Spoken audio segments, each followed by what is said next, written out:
खुशामदीद, आदाब, good morning, अस्सलाम वालेकुम। आप सबको हमारी तरफ से और प्रोग्राम आप देखना शुरू कर चुके हैं जी। सलाम जेके। आज इतवार है, 15 तारीख है और उम्मीद है कि आप घर पे होंगे, चाय की चुस्कियां ले रहे होंगे और हम आपके सामने जब आए हैं तो आपको बाखबर करेंगे।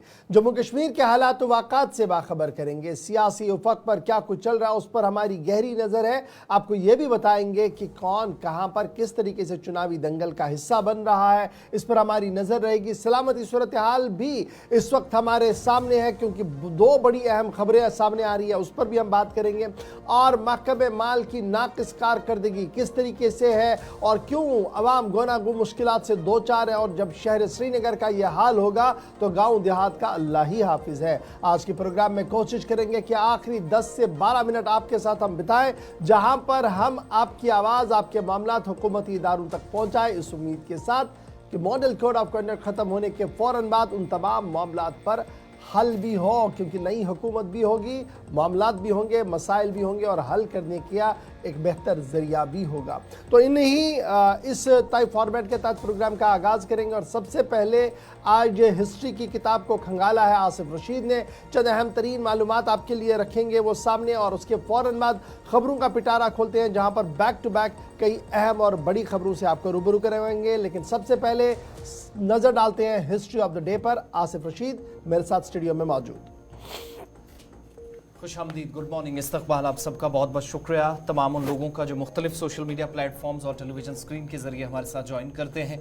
आज इतवार का दिन है, छुट्टी ज़रूर है मगर फॉर्मेट हमारा तय है जिसके मुताबिक हमें आगे बढ़ना है। और सबसे पहले एक छोटा सा सेगमेंट, कम वक्त में ज़्यादा मालूमात, हमारा बुनियादी मकसद और तरजीहात में ये शामिल रहता है। और उसके बाद एक एक करके खबरों, तज्ज़ियों और तबसरों पर चलेंगे। तो शुरुआत में हिस्ट्री ऑफ द डे। आज आप सब जानते हैं सितंबर की 15वीं तारीख है, साल 2024 अंग्रेज़ी कैलेंडर के मुताबिक। और आज ही के दिन कई अहम तरीन वाक़यात हुए दिल्ली के अंदर। 15 सितंबर 1959 में पहली बार हिंदुस्तान के कौमी नशरियाती खिदमात दूरदर्शन का आगाज़ हुआ। शुरुआत हुई 1959 में। 1894 में आज ही के दिन प्योंगयांग की लड़ाई में जापान ने चीन को बदतरीन शिकस्त दी। 1894 में आज के वक्त में भी आप देखेंगे तो दोनों ममालिक के ताल्लुकात बेहतर नहीं हैं और ये माजी की जो लड़ाइयाँ रही हैं या आज भी सिफारती सतह पर जब जब कोशिशें हुई हैं बातचीत की, मुज़ाकराती अमल की, तब तब रुकावट बनी है। साल 1947 पाकिस्तान का पहला पासपोर्ट नंबर 0000001 असद सलीम के नाम जारी हुआ। पहला पाकिस्तान का पासपोर्ट हासिल करने वाला शख्स असद सलीम बना। 1947 में आज़ादी के बाद यह अहम तरीन पेशरफ्त थी। 1947 में ही रियासत जूनागढ़ ने पाकिस्तान से इल्हाक का ऐलान किया। आज के दिन हुआ, लेकिन एक साल के अंदर ही यहाँ प्लेबिसाइट हुआ, रायशुमारी हुई और इस तरीके से हिंदुस्तान ने वापस इस रियासत को अपने साथ, चूंकि गुजरात वाला एक एरिया था, इसको पाकिस्तान के साथ स्ट्रेटेजिकली जोड़कर अगर देखा जाए तो भारत के लिए मुसीबत बन सकती थी। 7 से 8 महीने तक पाकिस्तान का कब्जा रहा और उसके बाद वापस इसको रायशुमारी के जरिए भारत सरकार की तरफ से वापस लिया गया। 2001 में अमेरिकी सेनेट ने सद्र को अफगानिस्तान पर फौजी कार्रवाई की मंजूरी दी। तालिबान 1 के रूल के खिलाफ जो यूएस आर्मी की आप स्पेशल मिलिट्री ऑपरेशंस देखते थे, कार्रवाइयां देखते थे, शुरुआत उनकी 2001 में आज ही के बाद हुई थी, क्योंकि अमेरिकन सेनेट ने उस वक्त के सद्र को ये मंजूरी दे दी थी कि पाकिस्तान और अफगानिस्तान की सरहद पर जो कार्रवाई करनी है वो की जा सके। 1846 में जंग बहादुर राणा नेपाल के इक़्तिदार पर काबिज आज के दिन हुए। 1981 दिन आज का, जब जनरल ज़ियाउल हक उस वक्त के पाकिस्तान के सदर भी थे, भारत को जंग न करने के मुआहदे की पेशकश की। ये बांग्लादेश बनने के बाद 10 बरसों के बाद इस तरह की पेशरफ्त हुई। 1941 में नाजियों ने 800 यहूदी खवातीन को लिथानिया के अंदर कत्ल किया और ये दूसरी जंग अजीम के दरमियान सबसे बदतरीन वाक़यात में से एक था। साल 1928 दिन आज का, जब अलेक्जेंडर फ्लेमिंग ने पेंसिलीन ईजाद की, सितंबर 15, 1928 को। 1812 में नेपोलियन की क़यादत में फ्रांसीसी फौज मॉस्को के क्रेमलिन पहुंची। क्रेमलिन जो आज के वक्त में मौजूद है, आप कह सकते हैं कि दुनिया भर के बेहतरीन कॉम्प्लेक्सेस में से 5 बड़ी इमारतें हैं और रोमानिया के उस वक्त जो आर्किटेक्ट थे उसका भी एक हिस्सा यहाँ पर देखने को मिलता है। और जो उस वक्त की रिवायात रही हैं उसकी झलक भी क्रेमलिन से। और क्रेमलिन मौजूदा वक्त में वो कॉम्प्लेक्स है जहाँ पर जंग करने या ना करने, किसी मुल्क के साथ ताल्लुकात बेहतर करने या ना करने, ये सारे फैसले जो हुकूमती सतह पर व्लादिमीर पुतिन या माजी में यूएसएसआर करता रहा है वो क्रेमलिन के इस कॉम्प्लेक्स से होती रही हैं। 2017 में दिनाज का कैंसी खलाई जहाज जहल की सैटेलाइट टाइन से टकराने से आज के दिन एक बड़ा हादसा हुआ और इसमें नुकसान साइंसदानों का, एक बड़े इदारे का, सितंबर की 15 तारीख को जिसकी तस्दीक हुई आज से 7 बरस कबल। और 2000 में सिडनी ऑस्ट्रेलिया के अंदर 27वें ओलंपिक खेलों का आगाज हुआ। हिस्ट्री ऑफ द डे में ये आज का बड़ा इवेंट स्पोर्ट्स के एतबार से। तो ये बड़ी बातें थी तारीख के आईने में। आज के दिन की मुनासबत से जब बात होती रहेगी, इस तरह के अहम तरीन वाक़यात आपके सामने रखे जाते रहेंगे। भारत, पाकिस्तान, जनूबी एशिया, वस्ती एशिया या फिर यूरोप, अरब और अमेरिका जैसे बड़े ममालिक के अंदर जो कुछ होता रहा है या हो रहा है, आज के दिन की मुनासबत से हम नज़र इस पर डालते हैं। यहाँ से आगे बढ़ेंगे, खबरों पर चलेंगे, मुख्तलिफ सोशल मीडिया प्लेटफॉर्म्स पर आप हमारे साथ हैं, अपना ओपिनियन हम तक पहुँचाते रहिएगा। शुरुआत प्रोग्राम की करेंगे और आज भी इससे पहले सियासी मामलात पर गुफ्तगू हो। जम्मू कश्मीर के अंदर सलामती मामले पर भी मुसलसल हमारी नजर रहती है। सिक्योरिटी एजेंसीज की कार्रवाइयाँ, मुख्तलिफ इलाकों के अंदर ऑपरेशन, बैक टू बैक कार्रवाइयों के बीच नुकसान की भी इतलात मुतअद्दिद इलाकों से मौसूल होती रही हैं और आज भी पिछले 24 घंटों में सूरत हाल और रात देर गए मजीद ऑपरेशंस की इतलात मौसूल हो रही हैं। तो शुरुआत इसी खबर के साथ। चलिए जनाब, शुरुआत करते हैं जम्मू के सरहदी इलाकों की, क्योंकि खबर इस वक्त पुंछ से सामने आ रही है, जहां पर वसी इलाके का ऑपरेशन शुरू किया गया।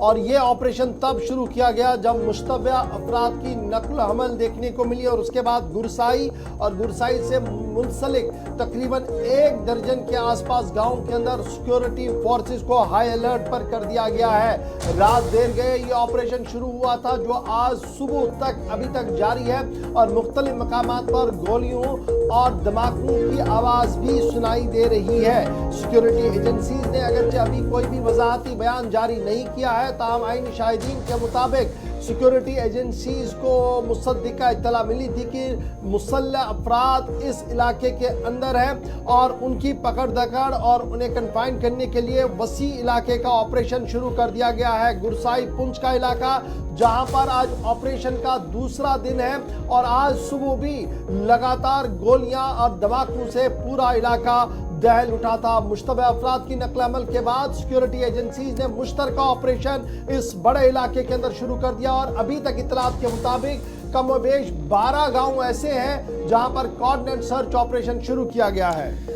चलिए अपने नुमाइंदे के पास चलते हैं। ताहिर अली हमें ज्वाइन कर रहे हैं, मेंढर पुंछ से इस वक्त हैं, क्योंकि पिछले 48 घंटों के दौरान काफ़ी ज़्यादा लाइन ऑफ कंट्रोल से दोनों सरहदी अजला से रिपोर्ट्स मौसूल हुई हैं। कहीं पर दरअंदाजी, कहीं पर मुख्तसर फायरिंग के वाक़े की भी इतलात मौसूल होती रही हैं। लेकिन मेंढर का ये वो इलाका है जो लाइन ऑफ कंट्रोल वाला बेल्ट है और बड़ा इंपॉर्टेंट स्ट्रेटेजिक एतबार से भी। मेंढर से ताहिर हमारे साथ है। ताहिर, क्या मजीद तफसीलात हैं, पर्टिकुलरली इस ऑपरेशन के ताल्लुक से?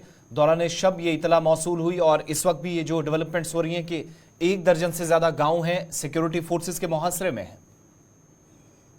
जी आसिम, मैं आपको बता दूं कि अगर हम गुरसाई की बात करें, डन्ना शास्तार, थाना तीर, कालाबन और कई दीगर गाँव हैं जहां लगातार सिक्योरिटी फोर्सेस ने सर्च ऑपरेशन लॉन्च किया हुआ है। आपको बता दें कि एक स्पेसिफिक इनपुट के बाद Indian army, special operation group, Jammu Kashmir police का और पैरामिलिट्री फोर्स भी उसमें भी है और स्पेशल फोर्सेस ने एक सर्च ऑपरेशन लॉन्च किया गया, जिसके दौरान सर्च ऑपरेशन के दौरान रात को जो ही अंधेरा पड़ा उस वक्त जो है गोलियों की आवाजें सुनाई दी गई। उसके बाद जो है बड़े धमाकों की भी आवाजें सुबह तक लगातार जो है वो सुनाई दी जा रही है और अभी भी रुक रुक के जो है फायरिंग की जा रही है। अगर लोकल्स की माने तो लगातार पूरी रात फायरिंग चलती रही। अलबत्ता अभी तक ऑफिशियल कंफर्मेशन इसके ऊपर कोई भी नहीं, ऑफिशियल अभी तक इसके ऊपर कोई भी वजह नहीं दिया अपना, क्योंकि अगर लोकल्स की माने तो लोकल्स का ये कहना है रात भर जो है वो दोनों तरफ से फायरिंग होती रही है। जी आसिफ, ये बताइएगा, ये जो इलाका है, जिन इलाकों के अंदर कोऑर्डिनेट सर्च ऑपरेशन शुरू किया गया है, इसमें रिहायशी इलाका भी होगा और फिर जंगल वाला इलाका भी होगा, और ये जो गोलियों की आवाज़ सुनाई दे रही है, क्या ये रिहायशी इलाके से है या फिर जंगल के उस वसी इलाके से है जो लाइन ऑफ कंट्रोल के बिल्कुल पास पास में है? जी गौर, में अगर आपको बता दूं कि ये वही इलाका है डन्ना शास्तार जहां इंडियन एयरफोर्स की गाड़ी के ऊपर अटैक किया गया था। ये वही एरिया है और उसी के साथ वाले जो गांव हैं ये वही गांव है, यहाँ रिहायशी इलाके भी है। और अगर हम ऊपर की बात करें तो ऊपर यहाँ कई जंगल भी मौजूद हैं और साथ में रिहायशी इलाका भी है। अगर दूसरी तरफ बात करें, अगर थोड़ा सा ऊपर जाए तो ये एक ऐसा इलाका है जहाँ से तीनों जो तहसील हैं, चाहे वो हम तहसील हवेली की बात करें या सोनकोट की बात करें या मेंढर की बात करें, ये तीनों तहसीलों को जो जोड़ने वाले रिजिस हैं, उन रिजिस पर जो है लगातार सर्च ऑपरेशन चल रहा है। ये लगातार पिछले अगर हम 2-3 माह से सिक्योरिटी फोर्सेस इस इलाके में लगातार सर्च ऑपरेशन चला रही है। जी बहुत अच्छा, एक पिछले दिनों एडवाइजरी भी एक आई जिसमें लोगों को शाम के वक्त या तकरीबन 7-8 बजे के बाद कुछ एक एरियाज में कहा गया कि 4 बजे के आसपास इन लाइन ऑफ कंट्रोल वाले जो जंगलात हैं, करीबी सरहदी इलाके हैं, वहां पर मूवमेंट किसी तरह की सिविलियंस की नहीं होनी चाहिए। वो एडवाइजरीज भी आज के वक्त में बरकरार हैं और चूंकि चुनाव भी सेकेंड फेज में इस एरिया के अंदर होने जा रहा है, तो उस एतबार से भी इन ऑपरेशंस को अहम माना जाए या फिर यहीं तक रखा जाए जो मामूल के मुताबिक ऑपरेशंस होते थे और बाद में महीना 1.5 महीना चले और खत्म कर दिए गए। जी आसिम, मैं आपको बता दूं, जहां तक एडवाइजरी की बात है तो वो खिता पीर पंजाल के हर जगह से जो है वो मजिस्ट्रेट की जानिब से एडवाइजरी दी गई थी, चाहे हम वो राजौरी की बात करें, पूंछ की बात करें। अलबत्ता ये है कि अभी जो है वो चुनाव भी चल रहे हैं, उसके दौरान भी जो है वो सिक्योरिटी फोर्सेज के जानिब से ये जितने भी लीडर्स हैं, जितने भी पॉलिटिकल पार्टी से, उनको ये इन्फॉर्म किया गया है कि आप अगर किसी भी इलाके में मूवमेंट करते हैं या किसी भी इलाके में अपनी कैंपेन करते हैं, उससे पहले जो है वो हमें बताया जाए और हमें उस चीज के बारे में इन्फॉर्म किया जाए कि आप कौन से इलाके में जा रहे हैं। अगर हम जंगली इलाकों की बात करें तो जंगली इलाकों में जो एडवाइजरी थी वो बिल्कुल अभी भी बरकरार है।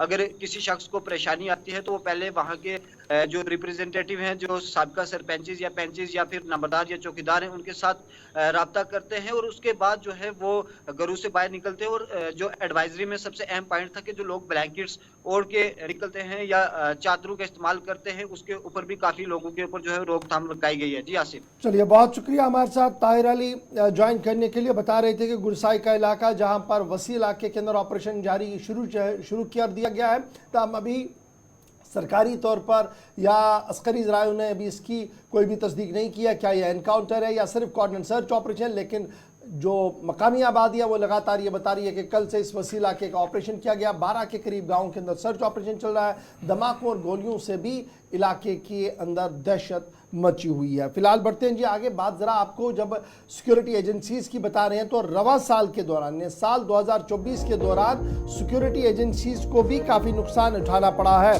और अब तक के करीब 23 फौजी जवान अजान हुए हैं और 32 से ज़्यादा रवा साल के दौरान जख्मी भी हुए हैं। आदादुशुमार मुख्तलिफ ज़राया ब्लॉक की तरफ से सामने रखे गए और ये साफ कर दिया गया कि रवा साल के दौरान मिलिटेंसी रिलेटेड इंसिडेंट जो जम्मू सूबे के अंदर है वो सबसे ज़्यादा हुए हैं बमुकाबला सूबा कश्मीर।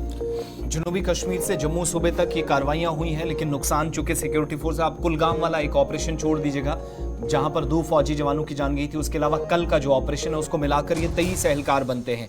2 सीआरपीएफ के जवान हैं, विलेज डिफेंस के का एक गार्ड है जो उधमपुर बसंतगढ़ के अंदर मारा गया। 23 फौजी जवान हैं अलग अलग एरियाज के अंदर मिलिटेंसी मुखालिफ ऑपरेशंस के दौरान, या फिर कुछ जगह ऐसे भी इनमें शामिल हैं जहां पर घात लगाकर हमला हुआ, जो कल का इंसिडेंट है। और इससे पहले आपको कठुआ में जहां पर 5 जवान इसी तरीके से जाँ भाग हुए थे, वहां पर भी इसी तरह का इंसिडेंट सामने आया था। डेटा ये भी बताता है कि ये सारे ये जो 23 फौजी एहलकारों की जाने गई हैं, सबसे ज्यादा केसेस जम्मू सूबे के अंदर 56 यूनिफॉर्म्ड पर्सनल, यानी इनमें आप 2 सीआरपीएफ एहलकार इंक्लूड कर लीजिए, एक विलेज डिफेंस गार्ड जो कमेटी का एक हेड भी था, एक दूर दराज इलाके के अंदर उधमपुर, और 23 फौजी जवान अलग अलग एरियाज के अंदर, और 36 ये टोटल बनते हैं, जिसमें 32 फौजी जवान हैं जो ऑपरेशंस के दौरान जख्मी हुए और 26 की जाने गई है। मैक्सिमम एरियाज, अब आप नॉर्दर्न बेल्ट को कश्मीर वाली साइड देखेंगे तो बारामूला और बांडीपुरा भी इसमें आता है, कुपवाड़ा जिला भी आता है जहां पर मुख्तसर गोलियों का तबादला कई बार हुआ, कुछ झड़पों के दौरान एहलकार जख्मी हुए, एक वो एरिया। कुलगाम और अनंतनाग साउथ कश्मीर के अंदर, शोपियां और पुलवामा इस बार के ऑपरेशंस में कम नाम उनका है। राजौरी, पुंछ, पीरपंचाल बेल्ट के अंदर, कठुआ, डोडा, उधमपुर जम्मू सूबे के अंदर जहां पर ये सबसे ज्यादा कार्रवाइयां हुई हैं अलग अलग मकामात पर। तो कुल मिलाकर आप देखिएगा साउथ कश्मीर के 2-3 एरियाज जो आपके सामने, नॉर्थ कश्मीर के हो गए 5, राजौरी और पुंछ 7, कठुआ 8, डोडा 9, उधमपुर 10 ऐसे जिले जम्मू कश्मीर के जो मिलिटेंसी से बुरी तरह मुतासिर पिछले 7-8 महीनों के दौरान हुए हैं। अब इन ऑपरेशन में कामयाबी भी यह है कि जवाबी कार्रवाइयां भी हुई है, मिलिटेंट्स मारे भी गए हैं, जंगी साजो सामान भी बरामद किया गया, कई बार कहा गया कि मनशियात भी पकड़े गए, और ये कार्रवाइयां लाइन ऑफ कंट्रोल से इंटरनेशनल बॉर्डर तक हुई। और इसमें तकरीबन निस्फ दर्जन के करीब ऐसे मामलात हैं जहां पर सिक्योरिटी फोर्सेस बार बार ये कहती रही कि दरअंदाजी की कोशिश नाकाम की गई। ताजा इंसिडेंट आप देखेंगे तो राजौरी के कलाल सेक्टर में, जहां पर एक जेसीओ फायरिंग में जख्मी हुआ है, जूनियर कमीशन्ड ऑफिसर, लेकिन जवाबी कार्रवाई के दौरान ये जो खुद के लिए सिक्योरिटी फोर्सेस बड़ी कामयाबी बताती हैं कि दरअंदाजी वाला जो अटेम्प्ट था वो नाकाम किया गया। तो कल के और ये सारे पिछले 7-8 महीनों के अटेम्प्ट्स देखेंगे, 3 दर्जन फौजी एहलकार इंक्लूडिंग 2 सीआरपीएफ के एहलकार जो जख्मी हुए हैं, 26 एहलकारों की जाने गई हैं जिसमें 23 फौजी हैं, और इन्फिल्ट्रेशन के अटेम्प्ट्स भी हुए हैं जिनको नाकाम भी किया गया, और 1 दर्जन से ज्यादा मिलिटेंट्स, जिसमें पुलिस अथॉरिटीज के बयानात को अगर दुरुस्त माना जाए तो गैर मुल्की मिलिटेंटों समेत 2 दर्जन के करीब मिलिटेंट्स जवाबी कार्रवाइयों में साल 2024 के पहले 8 माह के दौरान मारे गए। चलिए जनाब, ये तो थी सलामती और सिक्योरिटी से लेकर सूरत-ए-हाल जो इस वक्त अहम तरीन खबर थी। लेकिन ज़रा बात महकमे माल की भी करते हैं, जिसे आप रेवेन्यू डिपार्टमेंट कह रहे हैं, जहां पर पटवारी, नायब पटवारी, डीसी, एडिशनल डीसीज की तैनाती होती है। लेकिन सूरत-ए-हाल ज़रा श्रीनगर शहर की इस तरफ, क्योंकि श्रीनगर शहर मरकज़ है, दिल है, और अगर दिल के अंदर सूरत-ए-हाल ये होगी तो फिर गांव देहात का हाल कितना बेहाल होगा वो आपको इस खबर से पता लगेगा। क्योंकि इतलात और ख़बर यह है कि महकमा माल ज़िला श्रीनगर के अंदर कई अहम और बुनियादी पोस्टें पिछले कई महीनों से खाली पड़ी हुई है। की पोस्ट वैकेंट है महकमा माल श्रीनगर के अंदर, और उनमें पटवारी हैं जिनका एक बड़ा रोल बनता है, फिर तहसीलदार हैं, नायब तहसीलदार हैं। ये शहर श्रीनगर, ज़िला श्रीनगर के अंदर काफ़ी पोस्टें जो है वो वैकेंट पड़ी है। श्रीनगर के अंदर कमोबेश 37 पटवारियों की पोस्टें जो है वो वैकेंट पड़ी है, और इदारा जात जिन्हें ये स्टाफ गैप पूरा करना था वो अभी तक भी कोई हिकमत अमली तरतीब देने में कामयाब नहीं रहे हैं। एक RTI दर्ज हुई है, और उस RTI के खुलासे में जो बात सामने आई है, जो PIO की तरफ से इस बात सामने रखी गई है, उसमें यह साफ कर दिया गया है कि श्रीनगर कैपिटल जम्मू कश्मीर की जो है, श्रीनगर जो है, यहाँ पर कमोबेश 80 पोस्टें इंक्लूडिंग पोस्ट जो है तहसीलदारों की, नायब तहसीलदारों की, वो इस वक्त खाली पड़ी हैं। 80 असामियाँ सिर्फ श्रीनगर के अंदर महकमे माल के अंदर खाली पड़ी हैं, जिनमें दर्जनों पटवारी भी हैं, तहसीलदार भी हैं और नायब तहसीलदार भी हैं। खबर रसाई इदारों के मुताबिक और RTI के मुताबिक 37 पोस्टें पटवारियों की महकमे माल श्रीनगर के अंदर जो है वो वैकेंट पड़ी हैं, और इसी तरीके से नायब तहसीलदार और तहसीलदारों की भी सूरत-ए-हाल इसी तरीके की बनी हुई है। 13 पोस्टें जो हैं वो जूनियर असिस्टेंटों की खाली पड़ी हैं, 4 पोस्टें जो है वो सीनियर असिस्टेंटों की खाली पड़ी हैं, 8 पोस्टें जो है वो मल्टी टास्किंग स्टाफ MTS जिसे कहते हैं वो खाली पड़ी हैं, 6 पोस्टें गिरदावरों की, OQs की, BGQs की 3 पोस्टें, WBMs की 2 पोस्टें, ड्राइवर, और इस तरीके से दीगर अमला जो है वो खाली पड़ा है। अब जब ये 80 से ज़्यादा पोस्टें खाली पड़ी हों शहर श्रीनगर के अंदर, और हदूद अरबा जब आप शहर श्रीनगर का देखेंगे और लाखों की आबादी को देखेंगे, तो तब जाकर पता लगता है कि पटवारी के पास जब आप जाते हैं, जिसको 1 नहीं 2 नहीं 3 इलाके दिए गए हैं, काम क्यों नहीं हो रहा है? क्यों वक्त पर आपको फार, गिरदावरी और दीगर डॉक्यूमेंट जो मिलने चाहिए थे नहीं मिल पा रहे हैं? डिस्पाइट कि गवर्नमेंट ऑफ इंडिया और गवर्नमेंट ऑफ जम्मू कश्मीर की तरफ से ये साफ कर दिया गया था कि अब आपको 15 दिन के अंदर अंदर तमाम तर डिजिटल डॉक्यूमेंट्स मिला करेंगे, डिजिटल लॉकर मिला करेगा, अपनी पहचान, अपनी ज़मीन के कागजात मिला करेंगे, लेकिन वो अभी भी हनूज दूर है। क्योंकि अगर शहर श्रीनगर का ये हाल है तो गांव देहात के अंदर हमारी सूरत-ए-हाल महकमे माल की क्या होगी, वो किसी से ढकी छुपी नहीं है।